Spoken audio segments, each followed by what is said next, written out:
Hello, my name is Caroline Cake. I'm Chief Executive at Health Data Research UK, and I hope you're all been having an absolutely fantastic day.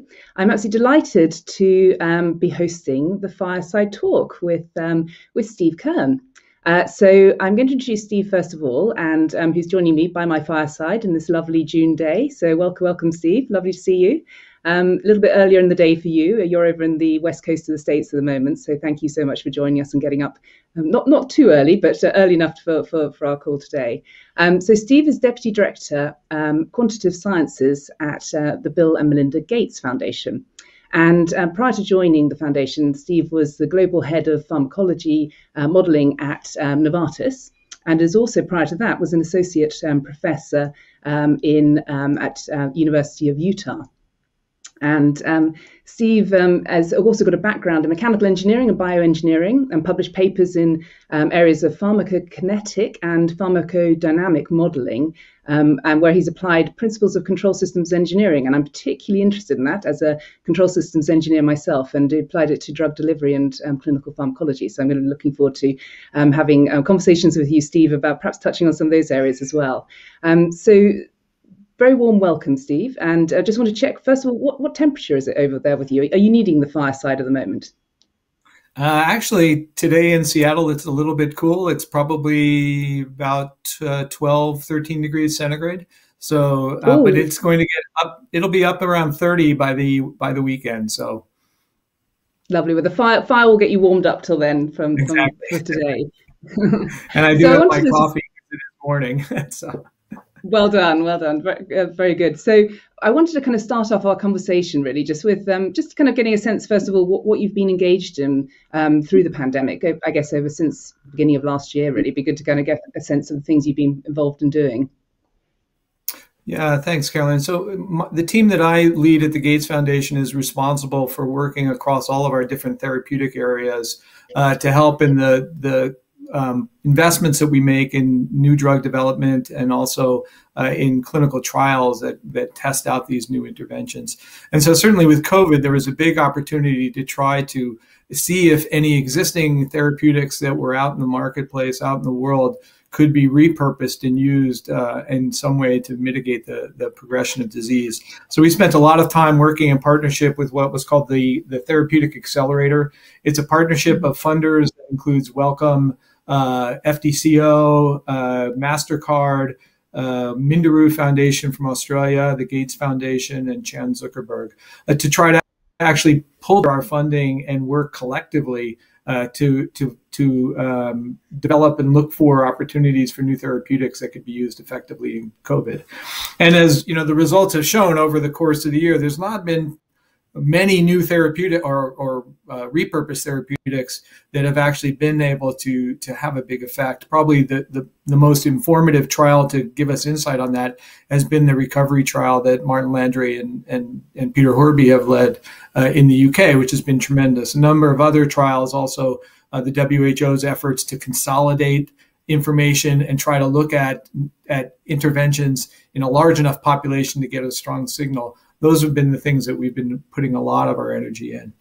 And then related to that, you know, there's tons of data that's being generated by investigators throughout the world as we all try to grapple with this crisis with COVID.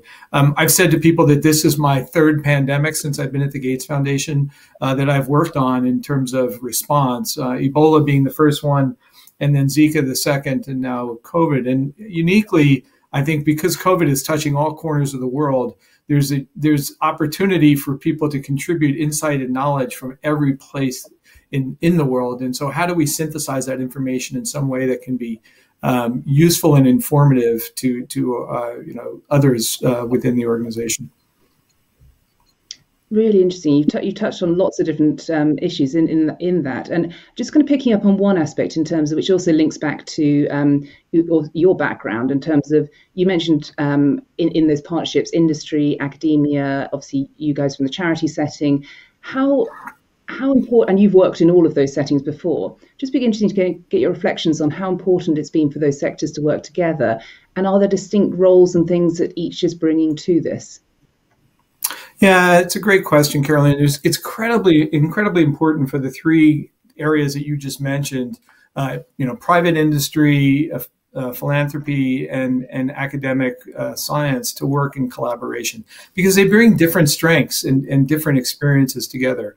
The academic science is really tremendous at understanding a problem deeply, really starting to really understand the factors that are contributing to whatever issue that we're dealing with at hand. That can oftentimes produce solutions that then need to be made at scale and distributed and delivered. And we see that right now with vaccines as a good example, right? We're struggling to get vaccines out to a broader community in the world. How do we do that from the great science that came out of, essentially smart research institutions and academic? And then the role of philanthropy is to actually help catalyze that, because philanthropy can take risks that private companies, can't take from a financial perspective. So, in the Gates Foundation in particular, we tend to view ourselves as catalytic philanthropists, where we'll make investments in ideas to see if we can get them to show that they actually have impact and effectiveness. Once we've done that and de-risked the idea, if you will, others can then come in and actually also contribute and bring them forward. So there's a great opportunity to bring these three groups together if we can synergize our directions and our motivations. And there are lots of good examples. Gates Foundation is participating in a large IMI initiative that's both academic centers, industries that are developing therapeutics and also diagnostics and vaccines for COVID, and then philanthropy as well to help fund and pay for the expenses.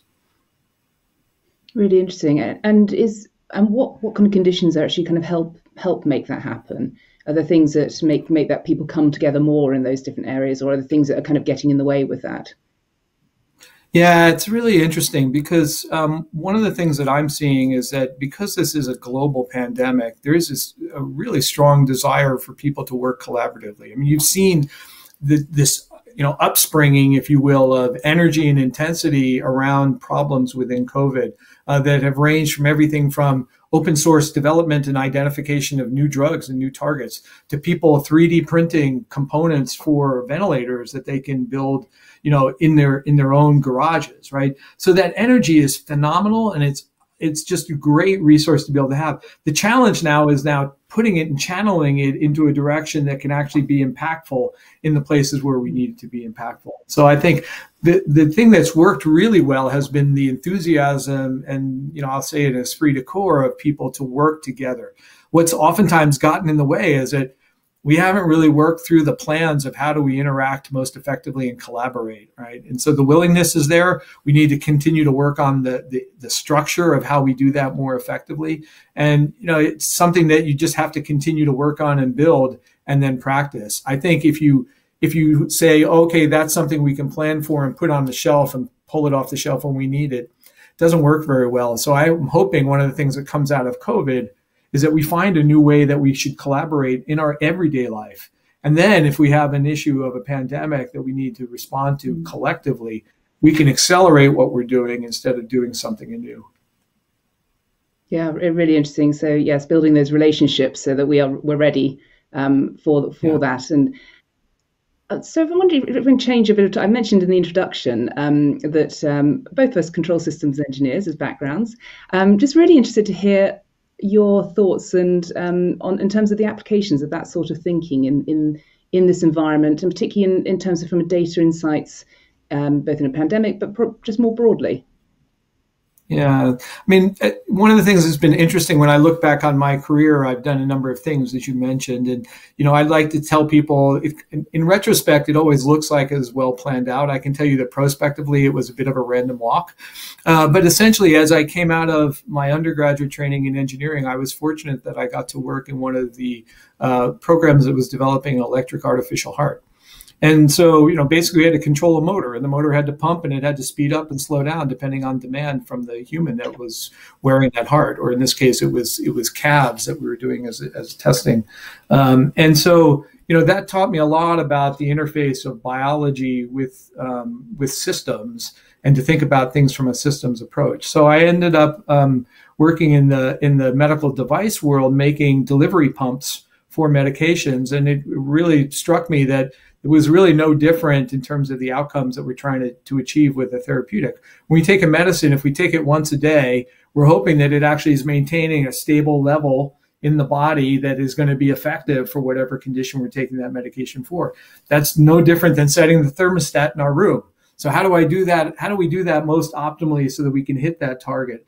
And then understanding the variability in humans that can contribute to who's maybe achieving too high a level, who's achieving too low a level, then becomes something that we can adapt and control. And so being able to have that feedback, you're on target, you're off target, and adapt is really key. Now, in a similar way, that's exactly how we approach our investments as a funder. We have an objective that we're working in partnership with grantees to achieve. We measure that output, we get data, and we say, did that achieve that output? If it did, great. If it didn't, what did we not understand about the system that we need to adapt? So when we make a subsequent investment, we can keep moving towards the goal of what we're achieving. And so you really think about the systems approach and feedback as an important signal to say you're on the right path or not. Just becomes, I find, a great way to envision the projects and the problems that we have. And key to that is data, right? So we have to have good data that we can feedback and learn from and use on a local level for small feedback loops, on a global level for perhaps larger systematic approaches. And so thinking about those multi-level systems, I find from control systems training, it's an exact application of back to that basic science. Yeah, absolutely. And the timeliness of the data and things in those processes and things as well is really key. So you kind of talked about the systems and the processes in that all being a key kind of part of it. Given that the pandemic is a global problem by its very definition on that, do you think we have the kind of the institutions, systems, processes, ways of working to be able to respond to these sort of global problems? And what do you see? We kind of talked about in some of the presentations earlier today, some of the different responses from different countries. What do those differences tell you about how we're globally working? Yeah, I think what we have to do is really take the time to look at those in some depth and really understand, what was it that kept a lot of the countries in South Asia from initially having much infection? They had much more restrictive lockdowns to begin with, and they were implementing some of the policies that helped decrease mitigations or mitigate some of the spread of disease. And so I think there's some important lessons to learn in that effort. The important thing for me, I think, is coordination of the effort. If we have randomness going on where we're trying to do a whole bunch of different things at once, it really clouds our ability to understand and to see what works. And I think one of the things we struggled with early on in the pandemic was perhaps not enough coordinated effort together as a scientific community trying to resolve the problems. The evidence of that is, just the sheer number of clinical trials that we stood up very rapidly. Again, people wanting to contribute, wanting to help, but we need to do that in an organized, structured way if we're going to learn, what comes out of it as something that's quite effective. And I think, again, back to recovery as an example, being able to build a trial onto an existing national healthcare system was a really smart idea because it didn't, it was able to leverage all of that structure of uniformity. So now I can actually tease out what is working and what is not working without having other variables that are contributing to that. If we don't have that consistency, it becomes really hard to interpret the data and really hard to learn those lessons. And I think, what I'm hoping will come out of this experience with COVID is a very concerted effort to learn those lessons, to understand them, to figure out what worked, what didn't work, not from a blame or pointing fingers at perspective, but from a global understanding so that we're better prepared on where to go forward in the future. Because, given the degree of interconnectedness in the globe that we have now, we're certainly going to continue to have these kinds of challenges, either at small local levels or at global levels. And having an effective way to treat it and learn from it, from this experience, is a real key opportunity, I see. And that kind of relates to, got a great question in here from Kit Byatt, who's just kind of asking in terms of the examples like recovery principles, should we have them ready off the shelf for future situations? So how do we kind of sustain those in the next stage? And I guess related to your kind of points you're making there, do we have certain countries standing up and having ready certain capabilities, or should it be more of a free-for-all? No, I think the free for all is a disaster, to tell you the truth. That's really a challenge. I think we need to have this some degree of uniformity so that we can learn from these kinds of examples. Recovery was really great. And Martin tells a story of basically, discussing it with Jeremy Farrar on a bus ride coming back from Oxford, right? And so, but again, because the UK has a system in place, leveraging that and capitalizing that. In other places, you have different strengths and different components. Coming out of, actually catalyzed from the Zika pandemic, came actually the whole Prepare network in the EU, which are community physicians that are taking care of community-acquired pneumonia.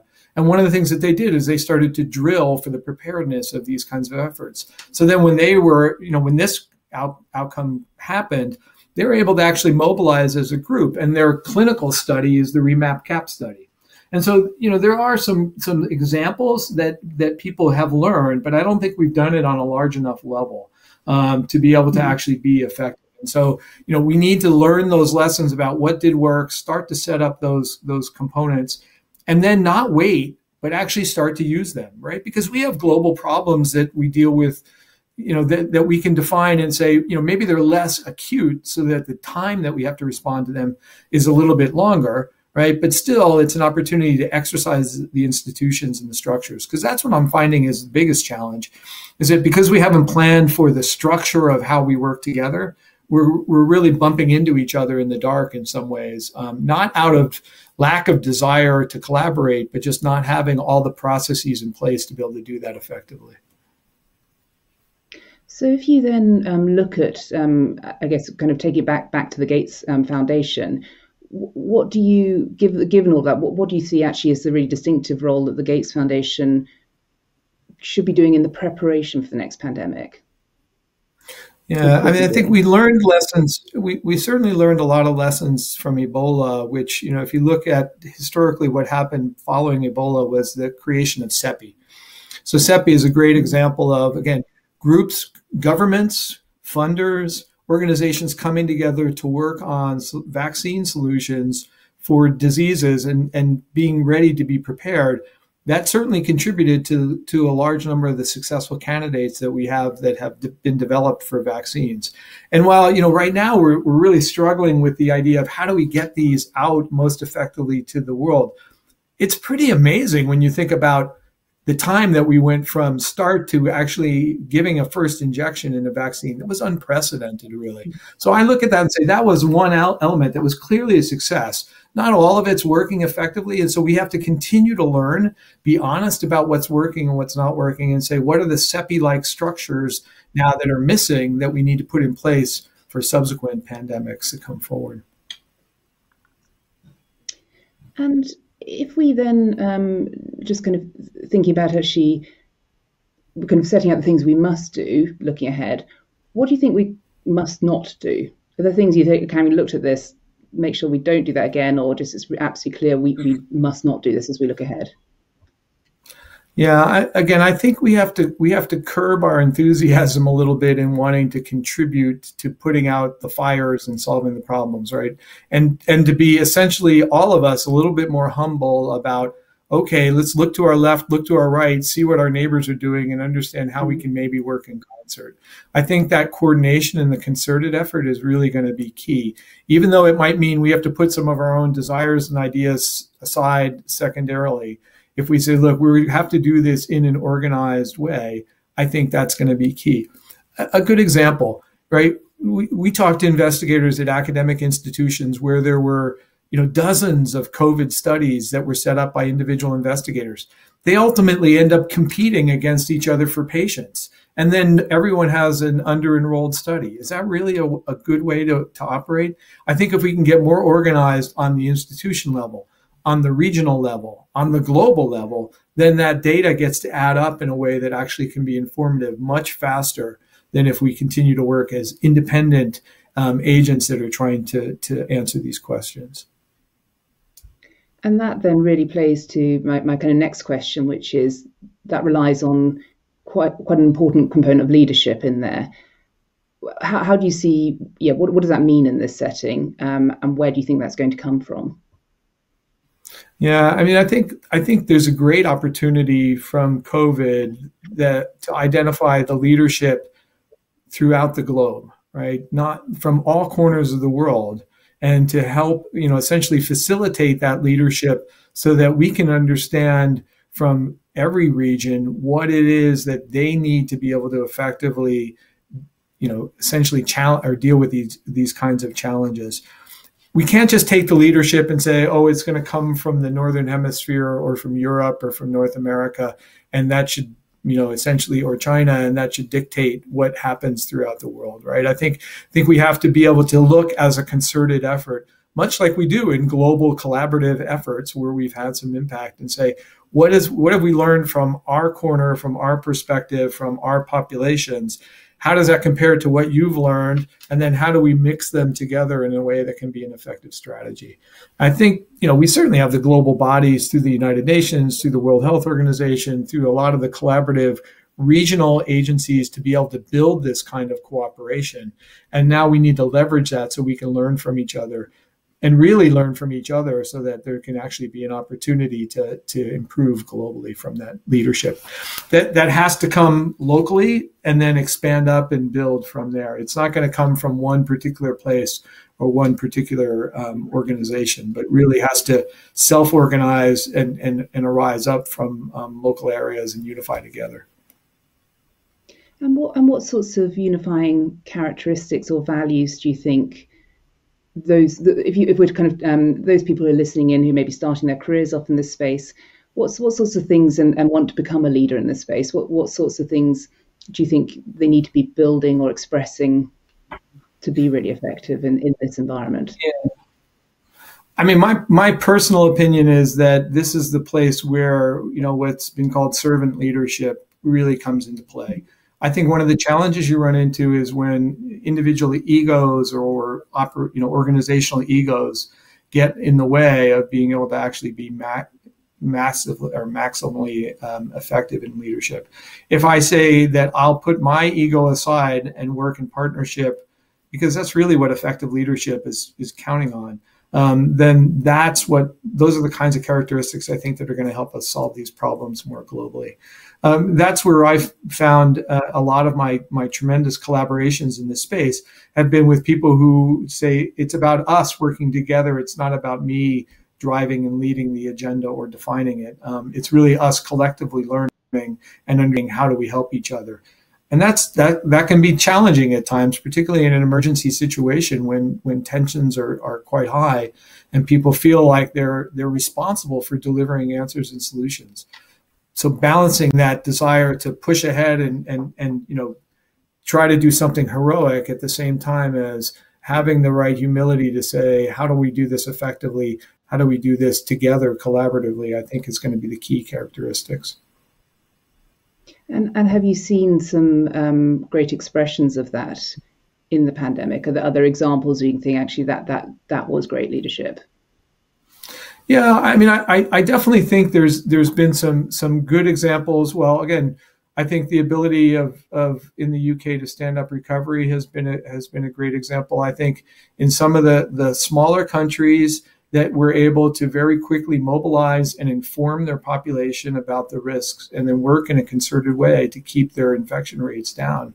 Those have been tremendously great examples, and we should really learn and understand those factors and the things that have been successful. One of the challenges we're seeing is that this is a disease that continues to have waves and progression, and it really is a problem from the standpoint of just the fatigue of trying to keep up with the challenges that are present. So we have to continue to reinforce those leadership rules and reinforce those components that we've seen work well at effectively treating this disease. And I think that's that kind of sense of resilience and being able to kind of cope through that is absolutely key part in here. And one thing about resilience for all of us is in terms of looking ahead as to what's exciting us about the future. And we've coming through the pandemic, things on that which has been grueling, hard. What things do you think you're feeling optimistic and excited about? What's coming up next? I think there's a tremendous opportunity to change ways that we've worked together in the past. I mean, I just take this conference as a great example, right? We'll be able to interface now in ways that don't require us all to get on airplanes and still be impactful and still be effective and still importantly hear voices from all over the world. And I think as we learn those lessons and say, what are the things that came out of it that were positive and reinforcing? How do we inculcate those into our everyday work life? I think those are going to be really positive aspects. So I remain optimistic on those components. I think also the opportunity to touch into areas of the world where we haven't collaborated and learn from each other, again, with the right humility, just creates a great opportunity going forward. Well, Steve, thank you. It's been such a pleasure to talk with you today. I could carry on chatting away and things here, but I know that time's marching on. So thank you so much for your time. And at this point, I'm going to be handing over to Andrew on talking on optimistic and exciting notes. We're going to be announcing our award winners. So over to you, Andrew.